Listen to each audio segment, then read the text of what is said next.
नमस्कार दोस्तों, स्वागत है आपका हमारे YouTube चैनल जीके ट्रैकर पे। देखिए फ्रेंड, आज के वीडियो में हम बात करेंगे जो हमारी एक सीरीज़ है इंडियन ज्योग्राफी एमसीक्यू सीरीज़। जैसे हमने संविधान को एमसीक्यू के रूप में कवर किया है थ्योरी करने के बाद, वैसे ही हम इंडियन ज्योग्राफी की प्रैक्टिस कर रहे हैं। पूरी इंडियन ज्योग्राफी को टॉपिक वाइज एमसीक्यू के रूप में कवर कर रहे हैं। इस सीरीज़ के अंदर अभी तक हम 2 क्लासेस कवर कर चुके हैं, जिसमें हम भारतीय भूगोल से संबंधित जो बेसिक जानकारी है उनको देख रहे हैं। आज हमारी ये इस टॉपिक की आखिरी वीडियो होगी और इसके बाद हम अगले टॉपिक में एंटर कर जाएंगे। भारत का जो भौतिक भूगोल है यहाँ का, उससे रिलेटेड जो हम सवाल देखेंगे वो अगली क्लास से आने शुरू हो जाएंगे, जिसमें हम यहाँ की पर्वतों के बारे में, पहाड़ों के बारे में, भौतिक विभाजन के बारे में बात करेंगे। अगर आपने हमारी इससे पहले की 2 क्लासेस को नहीं देखा है तो प्लेलिस्ट के माध्यम से आप उनको देख सकते हैं। तो चलिए दोस्तों, आज की वीडियो को शुरू करते हैं। आज का हमारा पहला सवाल है, निम्नलिखित पड़ोसी देशों के समूह में से कौन सा समूह भारत के साथ जलीय और स्थलीय दोनों प्रकार की सीमा साझा करता है? तो ऐसे देश जो हमारे साथ जल के माध्यम से भी लगे हुए हैं और थल के माध्यम से भी लगे हुए हैं, ऐसे देशों की संख्या मात्र 3 है, जिसमें एक है पाकिस्तान, एक है बांग्लादेश और इन दोनों के बाद आता है म्यांमार। तो यहाँ पर आप देखेंगे ऑप्शन बी में आपको ये वाला ग्रुप मिल जाएगा। हमारे जो स्थलवर्ती देश हैं उसमें 7 देश आते हैं, चाइना, नेपाल, भूटान, बांग्लादेश, म्यांमार, अफगानिस्तान और पाकिस्तान। जल के साथ हमारे साथ जो लगे हुए हैं वो श्रीलंका और मालदीव लगे हुए हैं। दोनों के साथ जो लगे हुए हैं वो 3 हैं, एक पाकिस्तान, बांग्लादेश और एक हमारा म्यांमार। ठीक है। अगला, भारत और श्रीलंका के मध्य में स्थित प्रसिद्ध जल संधि या जिसे जल डमरू मध्य कहते हैं, इसका नाम क्या है? तो कौन सा जल डमरू मध्य है जो भारत और श्रीलंका के मध्य में है? इसे कहते हैं पाक जल संधि। ऑप्शन बी सही आंसर होगा। पाक स्ट्रेट या पाक जल डमरू मध्य के नाम से इसे जाना जाता है। ये किस किस के बीच है? ये भारत और श्रीलंका के बीच है। ठीक है। अगला, श्रीलंका और तमिलनाडु के बीच ऐतिहासिक आदम ब्रिज स्थित है। इस आदम ब्रिज की आधिकारिक शुरुआत किस विशिष्ट स्थान से होती है? श्रीलंका और इंडिया के बीच में या इंडिया और श्रीलंका के बीच में, तमिलनाडु और श्रीलंका के बीच में एडम्स ब्रिज आपको देखने को मिलेगा। आदम ब्रिज उसे कहा जाता है।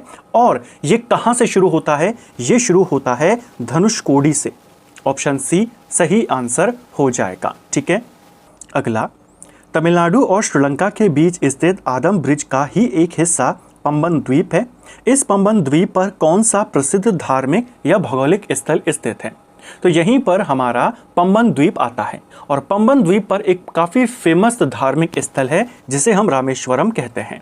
ऑप्शन बी सही उत्तर हो जाएगा। ठीक है। जो ये पंबन द्वीप है इसी ब्रिज के आसपास के यहाँ पर स्थित है और इसी द्वीप में पड़ता है रामेश्वरम। ठीक है। भारत और बांग्लादेश के बीच विभाजन की रेखा को किस नाम से जाना जाता है? तो इंडिया और बांग्लादेश के बीच की जो बॉर्डर है इसे कहते हैं रेड क्लिफ लाइन। आपने देखा है इंडिया और पाकिस्तान की बॉर्डर को क्या कहते हैं? इंडिया और पाकिस्तान की बॉर्डर को रेड क्लिफ रेखा कहते हैं। लेकिन जब भारत का विभाजन होता है तो इधर की साइड भी पाकिस्तान बना था और इधर की साइड भी पाकिस्तान बना था। तो दोनों साइड की जो रेखा है इनको क्या कहा गया? रेड क्लिफ रेखा। वर्तमान में जो इधर वाला जो ईस्ट पाकिस्तान था उसे अब बांग्लादेश कहते हैं। तो अब बांग्लादेश और भारत के बीच कौन सी रेखा है? उसे भी रेड क्लिफ रेखा ही कहा जाता है। ऑप्शन बी सही आंसर होगा। बांग्लादेश के साथ हम सबसे लंबी सीमा साझा करते हैं। बांग्लादेश के साथ हम 4096 किलोमीटर की बॉर्डर यहाँ पे शेयर करते हैं। हमारे 5 राज्य बांग्लादेश के साथ लगे हुए हैं, जिसमें एक असम है, एक मेघालय है, एक मिजोरम है, एक बंगाल है और एक त्रिपुरा है। पूछेगा इनमें सबसे लंबी अंतर्राष्ट्रीय सीमा किस राज्य की है? तब आपने बंगाल को कहना है। ठीक है। भारत और चीन के मध्य स्थित अंतर्राष्ट्रीय सीमा को विभाजित करने वाली रेखा का नाम क्या है? तो जैसे इंडिया और बांग्लादेश के बीच में रेड क्लिफ लाइन है, इंडिया और पाकिस्तान के बीच में रेड क्लिफ लाइन है, इंडिया और चाइना के बीच में कौन सी रेखा है? 2 रेखाएं हैं। एक है हमारी LAC line of actual control और दूसरी है हमारी मैकमोहन रेखा। ऑप्शन बी सही आंसर होगा। क्वेश्चन आता है भारत और चीन के मध्य में कौन सी रेखा स्थित है? मैकमोहन रेखा। ठीक है, जो अरुणाचल प्रदेश वाला इलाका है, जो नॉर्थ ईस्ट वाला इलाका है, जो चाइना से अलग होता है, वहीं पर स्थित है मैकमोहन रेखा। ठीक है, चाइना के साथ भी हमारे 5 राज्य लगते हैं, जिसमें लद्दाख, अरुणाचल, उत्तराखंड, सिक्किम और हिमाचल ये आते हैं। चीन के साथ किस राज्य की सबसे लंबी सीमा लगती है? तो अरुणाचल प्रदेश की लगती है चीन के साथ। बांग्लादेश के साथ भारत की कुल 4096.7 किलोमीटर की सीमा लगती है, जिससे भारत के 5 राज्य टच करते हैं। इन 5 राज्यों में से सबसे लंबी सीमा साझा करने वाला राज्य कौन सा है? यानी बांग्लादेश तो सबसे लंबी सीमा साझा करता है भारत के साथ। भारत के किस राज्य के साथ सबसे लंबी सीमा साझा होती है? तो ये होती है बंगाल के साथ। ऑप्शन सी सही आंसर होगा। जैसे चाइना के साथ सबसे लंबी सीमा साझा कौन सा राज्य करता है? अरुणाचल प्रदेश करता है। ठीक है, निम्नलिखित राज्यों में से कौन सा राज्य बांग्लादेश की अंतर्राष्ट्रीय सीमा को स्पर्श नहीं करता है? तो बांग्लादेश के साथ 5 राज्य हमारे लगे हुए हैं। हमने उनके नाम देखे, असम, मेघालय, मिजोरम, त्रिपुरा और बंगाल। नागालैंड इस सूची में शामिल नहीं है। ऑप्शन सी सही आंसर होगा। भारत और चीन की 3488 किलोमीटर लंबी सीमा 5 राज्यों से लगती है। चीन के साथ सबसे लंबी अंतर्राष्ट्रीय सीमा साझा करने वाला भारतीय क्षेत्र कौन सा है? तो चीन के साथ सबसे लंबी सीमा साझा करता है हमारा अरुणाचल प्रदेश। ऑप्शन बी सही उत्तर होगा। ठीक है, चीन की सीमा को स्पर्श करने वाले 5 क्षेत्रों में शामिल एकमात्र केंद्र शासित प्रदेश कौन सा है? तो चीन के साथ हमारे 5 राज्य लगते हैं, उनमें एक केंद्र शासित प्रदेश है जिसका नाम है लद्दाख। जम्मू कश्मीर चाइना के साथ नहीं लगता है। ऑप्शन बी आपका सही आंसर हो जाएगा।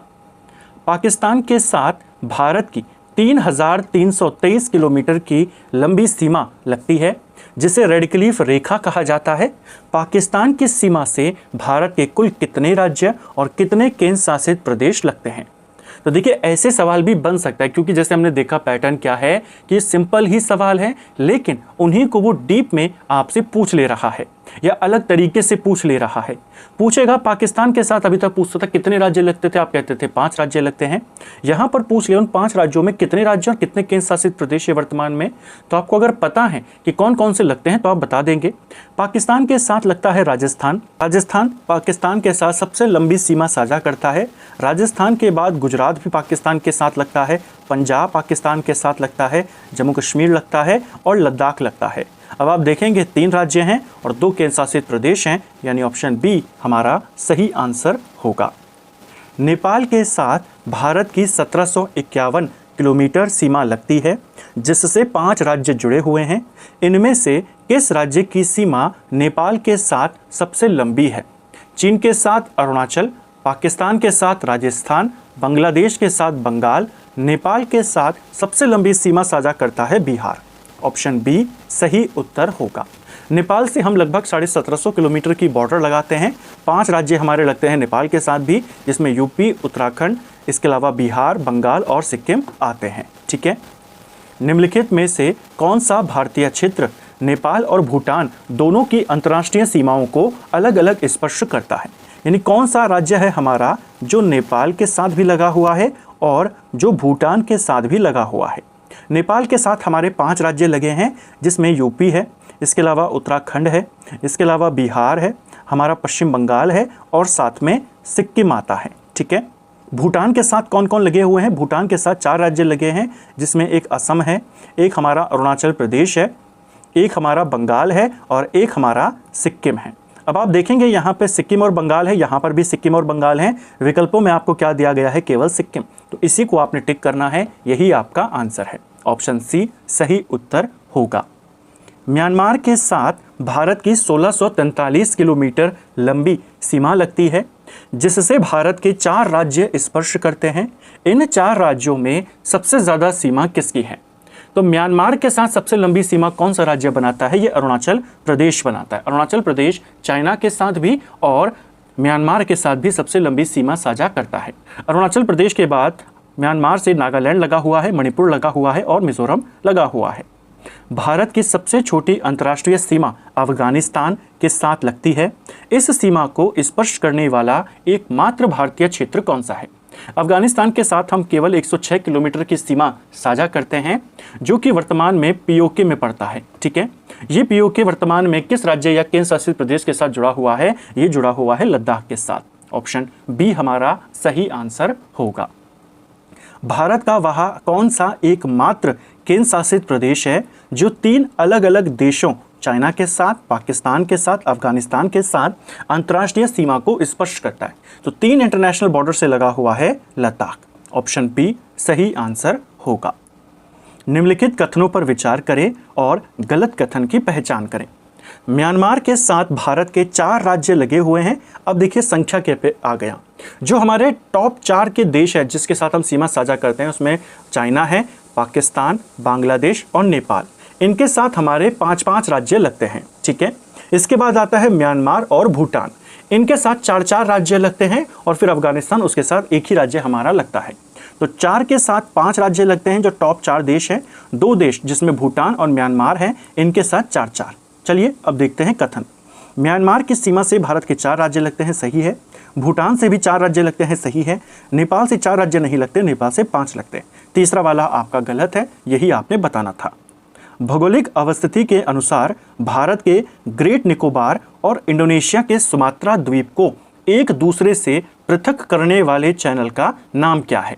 यानी भारत और इंडोनेशिया, यानी भारत का जो ग्रेट निकोबार है और इंडोनेशिया का जो सुमात्रा है, इन दोनों के बीच कौन सा चैनल पड़ता है? इन दोनों के मध्य पड़ता है 6 डिग्री चैनल।